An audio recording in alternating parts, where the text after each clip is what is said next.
ಕಲಸಿನಲ್ಲಿ ಒಂದಿಷ್ಟು ಸಾಗುವಳಿ ಮಾಡ್ಕೊಂಡಿದ್ದಾರೆ ರೈತರು. 28 29 ಜನ 31 ಎಷ್ಟೇ ಹೇಳಿದ್ರು.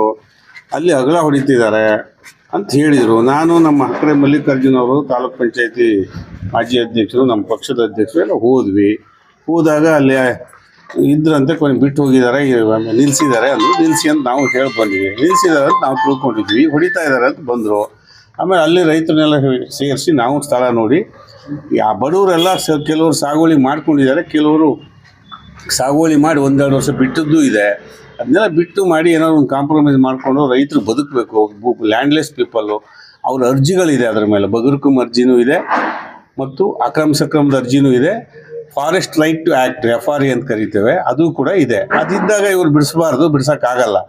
ಆದರೆ ಇವ್ರು ಬಿಡಿಸ್ತಾರೆ ಅಂತೇಳಿ ಬಿಡಿಸ್ತಕ್ಕೆ ಅಗಲ ಹೊಡಿತಿದ್ದಾರೆ. ಅದನ್ನು ಪ್ರತಿಭಟಿಸಿ ನಾವು ಪ್ರತಿಭಟನೆ ಮಾಡಬೇಕು ಅಂದರೆ ಪ್ರತಿಭಟನೆಗಿಂತ ಅಧಿಕಾರಿಗಳ ಹತ್ರ ಕುಂತು ಮಾತಾಡೋಣ, ಹೋಗಿ ಶಾಸಕರನ್ನು ನೋಡಿ, ಹಿರಿಯರಾದ ಕಾಗೋಡು ತಿಮ್ಮಪ್ಪನವ್ರು ನೋಡಿ ಅಂತ ನಾವು ಅವರಿಗೆ ಒಂದು ಸಲಹೆ ಕೊಟ್ಟು ಕಳಿಸಿದ್ವಿ. ತಿಮ್ಮಪ್ಪನವ್ರು ನೋಡಿದ್ರಂತೆ, ಅಲ್ಲೂ ಸುಳ್ಳು ಹೇಳಿದ್ದಾರೆ. ಆಮೇಲೆ MLA ಅವ್ರ ಹತ್ರ ಹೋಗಿದ್ರಂತೆ. MLA ಅವರು ಮಾಡಿ ಅಂದ್ರೆ ಏನು ಉಳಿಸ್ಕೊಡ್ತೀವಿ ಅಂದ್ರಂತೆ. ಆದರೆ ಯಾರೋ ಒಬ್ಬ ಲೀಡ್ರ್ ಆ ಊರಾಗ ಯಾರೋ ಒಪ್ತಾ ಇಲ್ಲ ಮರಯ ಅಂಥೇಳಿ ಜಯಂತ್ ಅವ್ರಿಗೆ ಫೋನ್ ಮಾಡಿದ್ರಂತೆ. ಜಯಂತ್ ಅವರು ನಾನು ಬರ್ತೀನಿ ಹೋರಾಟಕ್ಕೆ, ನಾಳೆನೋ ನಾಡ್ದು ಊರಲ್ಲಿರಲ್ಲ ಅಂದ್ರಂತೆ. ಇಷ್ಟೆಲ್ಲ ನಡೆದಿದೆ. ಇದ್ರ ಮಧ್ಯೆ ಇವತ್ತು ಮಾತಾಡೋಕ್ಕೆ ಬಂದರೆ ಅದು ಹೊಡಿತಾ ಇದ್ದಾರೆ ಅಂತ ನಮ್ಮ ರೈತರು ಈಗ ಹೇಳ್ತಾರೆ, ಅವರು ಹೊಡಿತಾರೆ ಅಂತಾರೆ. ನಾವು ಬಂದಾಗ ಸುಳ್ಳು ಹೇಳಿದ್ರು. ನಮ್ಮ RF ಲೋಕಾಯುಕ್ತದ ದುರುಪಯೋಗ ಮಾಡ್ತಾರೆ, ಲೋಕಾಯುಕ್ತದ ಹೆಸರು ಹೇಳ್ತಾರೆ. ಲೋಕಾಯುಕ್ತ ನಮಗೂ ಗೊತ್ತಿದೆ, ನಮಗೂ ಗೊತ್ತಿರೋರು ಅಧಿಕಾರಿಗಳು ಇದ್ದಾರೆ. ಅದೊಂದು ರಾಜ್ಯ ಸರ್ಕಾರದ ಸಂಸ್ಥೆ. ಅದನ್ನು ತೋರಿಸ್ಬಿಟ್ಟು ರೈತರಿಗೆ ತೊಂದರೆ ಕೊಡಬಾರ್ದು. ಲೋಕಾಯುಕ್ತ ಹೇಳಿದೆ. ಲೋಕಾಯುಕ್ತವ್ರು ಏನು ಹೇಳ್ತಾರೆ ನೋಡ್ರಪ್ಪ, ಮನುಷ್ಯತ್ವದಿಂದ ನೋಡಿ, ಅನ್ಯಾಯ ಮಾಡಬೇಡಿ ದೇಶಕ್ಕೆ ಮತ್ತು ಜನರಿಗೆ ಅಂತ ಹೇಳೋದಕ್ಕೆ ಲೋಕಾಯುಕ್ತ ಇರೋದು.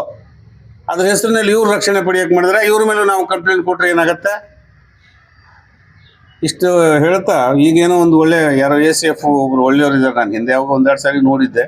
ಇವರು ನಮ್ಮ ಹಕ್ಕರೆಯವರು ಹೇಳಿದ್ರು ಅಡ್ಡಿಲ್ಲ ನೋಡೋಣ ಅಂತ. ಈಗಿನ ಸ್ಪಾಟಿಗೆ ಹೋಗ್ಬರ್ತೀವಿ ಅಂತ ಹೇಳಿದ್ದಾರೆ. ರೈತರು ಕೆಲವರು ಕೂಲಿಕಾರರು ಅವರು ಮಾಡ್ಕೊಂಡವರು, ಅವರಿಗೆ ಕ್ಲೀನ್ ಮಾಡ್ಕೊಳಕ್ಕೆ ಕೆಲವರಿಗೆ ಆಗಿಲ್ಲ, ಕೆಲವರು ಮಾಡ್ಕೊಂಡಿದ್ದಾರೆ. ಅದೆಲ್ಲ ನೋಡಿ ಒಂದು ಕಾಂಪ್ರಮೈಸಲ್ಲಿ ಸ್ವಲ್ಪ ಬಿಟ್ಟು ಹೊಡೀರಿ. ಸರ್ಕಾರಕ್ಕೂ ಉಳಿಬೇಕು, ರೈತರು ಉಳಿಬೇಕು, ರೈತರು ಬದುಕಬೇಕು. ಮತ್ತು ಇದೇ ರಾಜ್ಯ ಸರ್ಕಾರ ಹೇಳಿದೆ 3 ಎಕರೆ ಕಡಿಮೆ ಯಾರು ಮಾಡ್ಕೊಂಡಿದ್ದಾರೆ ಅವ್ರನ್ನ ಬಿಡಿಸ್ಬೇಡಿ ಅಂತ ಹೇಳಿದೆ. ಆದರೂ ಅದನ್ನು ಪದೇ ಉಲ್ಲಂಘನೆ ಮಾಡ್ತಾರೆ. ಈ ಜಿಲ್ಲಾ ಉಸ್ತುವಾರಿ ಸಚಿವರು ಇದ್ರ ಕಡೆ ಗಮನ ಹರಿಸ್ಬೇಕು, ಶಾಸಕರು ಗಮನ ಹರಿಸ್ಬೇಕು, ಪಕ್ಷ ಪಾರ್ಟಿ ಆಮೇಲೆ ಎಲೆಕ್ಷನ್ ಬಂದಾಗ ನೋಡ್ಕೊಳ್ಳೋಣ. ರೈತರನ್ನು ಉಳಿಸ್ಬೇಕು, ಅವ್ರ ಭೂಮಿಯನ್ನು ಅವ್ರಿಗೆ ಉಳಿಸ್ಬೇಕು. ಅರಣ್ಯ ಇಲಾಖೆ ಉಳಿಸ್ತೀವಿ ಅಂತ ದೊಡ್ಡಸ್ತಿಗೆ ಮಾಡೋದು, ಅರಣ್ಯ ಇಲಾಖೆಗೆ ರೈತರನ್ನು ಒಕ್ಕಲಿಸಿ ಅಂತ ಪತ್ರ ಬರೆಯೋದು ಶಾಸಕರ ಕೆಲಸ ಅಲ್ಲ, ಅದು ಸರಿಯಲ್ಲ. ಡಿಸ್ಟ್ರಿಕ್ಟ್ ಮಿನಿಸ್ಟರ್ ಬರೀ ಪೇಪರ್ ಸ್ಟೇಟ್ಮೆಂಟ್ ಕೊಡೋದು ಸರಿಯಲ್ಲ. ಮೀಟಿಂಗ್ಗಳು ಮಾಡಬೇಕು, DC ಕೂರಿಸ್ಕೋಬೇಕು, CCF ಕೂರಿಸ್ಕೋಬೇಕು, DFಗಳನ್ನ ಕೂರಿಸ್ಕೊಂಡು ಮೀಟಿಂಗ್ ಮಾಡಿ ರೆಸಲ್ಯೂಷನ್ ಮಾಡಿ ಅಲ್ಲಿ ಸರಿಯಾದ ಕ್ರಮ ತಗೊಂಡು ಬಿಡಿಸ್ಬೇಡಿ ಅಂತ ಅಧಿಕೃತವಾಗಿ ಹೇಳಬೇಕು. ಬರೀ ಪೇಪರ್ ಸ್ಟೇಟ್ಮೆಂಟ್ ಕೊಡ್ತಾರೆ. ನಿನ್ನೆ ಯಾವುದೋ ಕುಂಸಿ ಹೋಬಳಿಯಲ್ಲಿ ರೇಚಿಕೊಪ್ಪದಲ್ಲಿ ನಡುವು ಗದ್ದೆ ಬೈಲಲ್ಲಿ ಬೋರ್ವೆಲ್ ಹೊಡೆಯೋಕೆ ಹೋದ್ರು, ತಡೆದ್ರು. ನಾವೆಲ್ಲ ಹೋದ್ವಿ ಅಲ್ಲಿಗೆ. ಅಲ್ಲಿ ಲೋಕಲ್ MLAನೂ ಬಂದರು, ಶಾರದಾಪುರ ನಾಯಕರು. ಕೊನೆಗೆ ಹೋಗಿ ಬೋರ್ವೆಲ್ ಹೊಡೆಯೋಕ್ಕೆ ಅವಕಾಶ ಮಾಡಿಕೊಟ್ವಿ.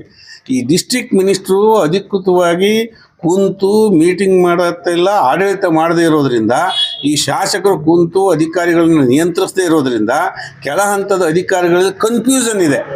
ಏನು ಮಾಡೋದು ಮೇಲಧಿಕಾರಿಗಳು ಹೇಳ್ತಾರೆ ಅಂತ. ಇದನ್ನು ಬಗೆಹರಿಸಬೇಕಾದರೂ ರಾಜ್ಯ ಸರ್ಕಾರ ಮತ್ತು ಡಿಸ್ಟ್ರಿಕ್ಟ್ ಮಿನಿಸ್ಟ್ರು, ಶಾಸಕರು ಕೂಡಲೇ ಕ್ರಮ ವಹಿಸಿ ರೈತರನ್ನು ಉಳಿಸ್ಬೇಕು ಅಂತ ನಾನು ಈ ಮೂಲಕ ಆಗ್ರಹ ಪಡಿಸ್ತೇನೆ.